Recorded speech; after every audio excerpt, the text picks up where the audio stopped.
Our next speaker is well known to us. He's has spoken to us a number of times before. Dr. Jerome Corsi has been a steadfast standard bearer for the Constitution Party for many years.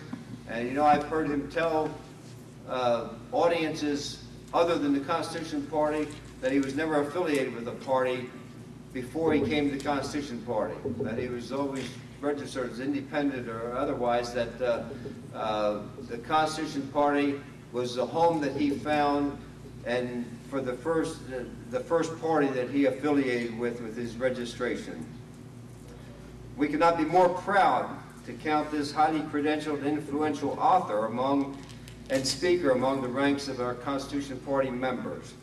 He's had 4 books on the New York Times bestseller list, including his most recently just published book, which, if you were here yesterday, you saw he very generously donated a number of copies to the Constitution Party.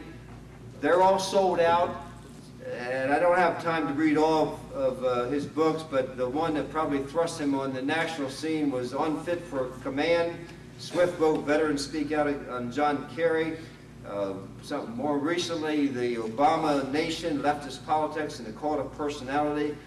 And he's, again, many books that he's written, and again, the most recent one, which I would really encourage you to get elsewhere, since we're out of them here, but America for Sale, Fighting the New World Order, Surviving a Global Depression, and Preserving USA Sovereignty. Oh, I've got to mention the late great USA, the coming merger with Mexico and Canada, some of the greatest books that he's written, in my view, that are very near and dear to the concerns of the Constitution Party. Dr. Corsi's work as a writer for WorldNet Daily has exposed issues such as Obama's citizenship question, which he's done extensive work on, the NAFTA superhighway and North American Union. His Red Alert online global financial strategies newsletter is a hard-hitting economic forecasting goldmine. Dr. Corsi has worked with banks throughout the U.S. and the world developing financial services marketing companies to assist banks in establishing subsidiaries to provide financial planning products and services. Dr. Corsi received his doctorate degree in political science from Harvard University in 1972. Let's welcome once again Dr. Jerome Corsi.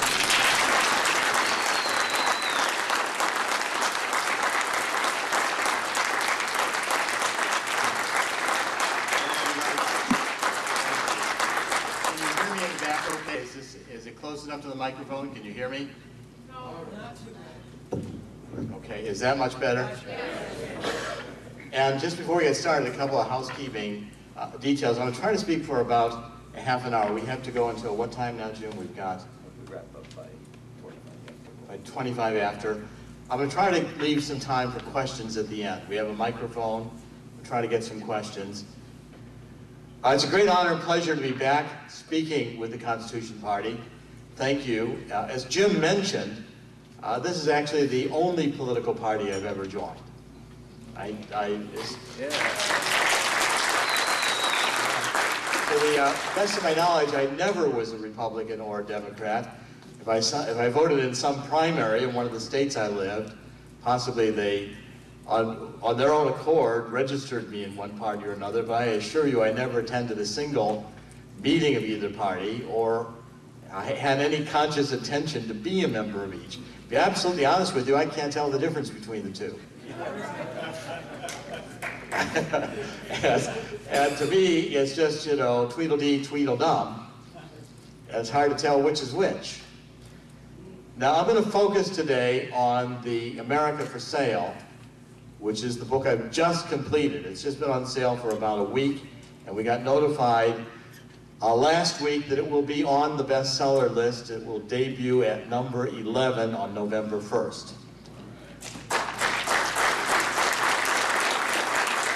I'm going to try to summarize for you what the message of this book is, because while I do a complete analysis of the problem, I think the book is a very positive book. I wrote a third of the book on the solutions, and we're trying to focus on that today.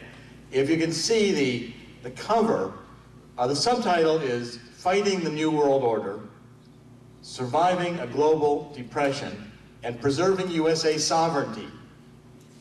Those are the main concerns of the book. And if you can see, the cover has a label, a sales label of the United States. You know, we'd like you to affix to a product for sale, and a barcode on it.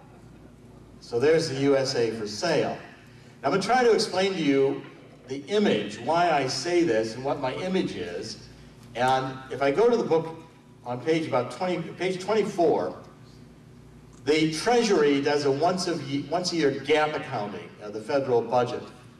And the head of the GAO, the Government Accountability Office, who was David Walker, actually resigned in 2008 and went on a wake-up tour arguing that our fiscal irresponsibility was going to destroy the country. And the reason being, as I show in this table, there's a 65.5 trillion with a T, negative net worth in the United States. Now that means that in programs like Social Security, Medicare, Medicaid, there's an unfunded liability into the future of trillions of dollars. So the government has promised to pay these benefits, but has no idea how we ever will be able to do so. Those of you who remember in 2000 when Al Gore debated George Bush, and there was this discussion of the Social Security lockbox. Do you remember that? Al Gore was going to create this lockbox. Well, there is no Social Security lockbox. Social Security Trust Fund has been a piggy bank that has been robbed by Congresses now for years to pay for other programs Congress couldn't pay for. So when you look inside the trust fund of the Social Security Administration, there's IOUs. No plan to pay in the future. And this coming year, in 2010, Social Security Administration is going to go into the negative on a cash basis. Not just a gap accounting, but the cash basis. Current income coming in and tax revenue is going to be less than the Social Security Administration is going to pay out in terms of benefits. That's because Social Security benefits, people 62 years of age, the baby boomers, are increasingly retiring early. Many can't get jobs. The economic conditions are such that a very high proportion, age 62, before they're 65, are going to begin claiming Social Security benefits.